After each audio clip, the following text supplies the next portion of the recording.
हीना voice में आपका स्वागत है। अपनी इकलौती और लाडली बेटी दीपा को पहली बार अकेले इतने बड़े शहर में भेजते हुए राधिका का मन घबरा रहा है। दीपा के बीटेक करने के बाद उसकी कैंपस में ही आए कई कंपनियों में से एक ने उसे अपने बेंगलुरु के ऑफिस में अच्छी मासिक आय पर जब नौकरी की पेशकश की तो उसने झट से उसे स्वीकार कर लिया। उसे पहली तारीख से नौकरी ज्वाइन करनी है। पिछले 15 दिनों से माँ बेटी ने उसके खूब शॉपिंग की। बेंगलुरु के लिए राजधानी एक्सप्रेस ने आखिरी सीटें दी तो राधिका उसे एक बार फिर समझने लगी कि यह ना करना, वह ना करना, अनजान लोगों से सावधान रहना, देर रात तक बाहर ना रहना, वगैरह वगैरह। दीपा ने तब कहा, माँ मैं कोई बच्ची नहीं हूँ, अपना ध्यान मुझे रखना आता है, तुम चिंता ना करना। कैसे ना चिंता करूँ, तू पहली बार घर से बाहर जा रही है, माँ ने फिर कहा तो दीपा हंसने लगी। गाड़ी रेंगने लगी तो रुचिका ने एक बार फिर कहा, अपना ध्यान रखना, जाते ही फ़ोन करना। गाड़ी गति पकड़ रही थी। माँ बेटी ने आखिरी बार एक दूसरे को देखा और हाथ हिलाया। राधिका ने आंखों में आए आंसुओं को साफ किया। अपने कलेजे के टुकड़े को अपने से दूर भेजकर उसका मन घबरा रहा है।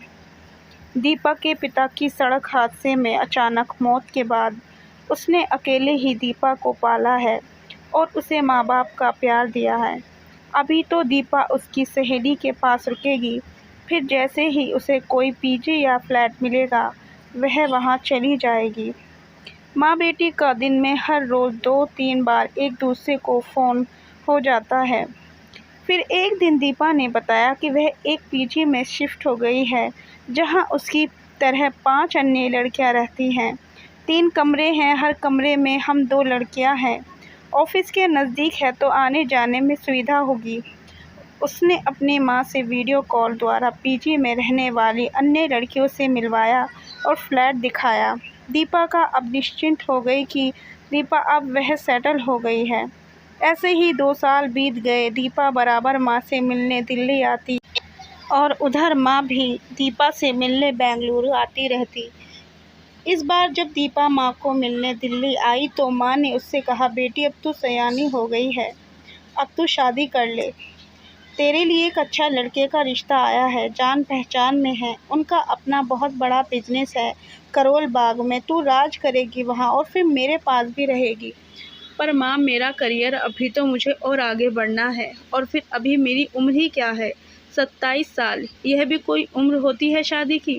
दीपा ने अपना तर्क पेश किया तो माँ चुप हो गई, यह सोचकर कि अभी इस पर अपने करियर का जुनून है। दीपा अपने करियर में आगे बढ़ती रही, तरक्की पर तरक्की मिलती रही। वह अपनी कंपनी में भारत की एरिया हेड बन गई। अब उसे विदेश भी जाना पड़ रहा है, कभी यूरोप तो कभी अमेरिका। समय पंख लगाकर उड़ रहा है। दीपा का अब घुटनों में दर्द रहने लगा है, वह ज़्यादा चल फिर नहीं सकती। उसे बार बार दीपा से कहा, बेटी अब तू 34 की हो गई है, कब शादी करेगी, कब बच्चे होंगे, मेरी सेहत भी ठीक नहीं रहती, मेरे जीते जी तेरी शादी हो जाए तो मैं बेफिक्र होकर मर सकती हूँ। उफ माँ, तुम फिर से शादी और बच्चों की बात लेकर बैठ गई। माँ मेरे पास अभी शादी और बच्चों के लिए वक्त ही नहीं है, दीपा ने कहा। माँ चुप हो जाती है। इसी तरह कुछ वर्ष और बीत जाते हैं। माँ अब पलंग से अपने आप को नहीं उठा सकती। दिन रात उसे केयर टेक उठाती हैं और वॉशरूम तक ले जाती हैं। उधर दीपा अब 38 वर्ष की हो गई। उसके बालों में कहीं कहीं चांदनी दिखाई देती है। अब कोई रिश्ता नहीं आता, अगर आता भी है तो किसी तलाकशुदा व्यक्ति का, या 45 या 50 साल के विधु का जिसके बच्चे हैं।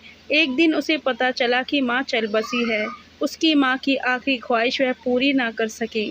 दीपा ने अपने करियर के आगे सब कुछ ठुकरा दिया, यहाँ तक कि हर लड़की का एक ख्वाब कि उसका अपना घर हो, परिवार हो।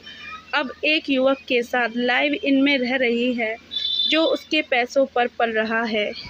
कहानी अच्छी लगी हो तो वीडियो को लाइक और चैनल को सब्सक्राइब ज़रूर करें।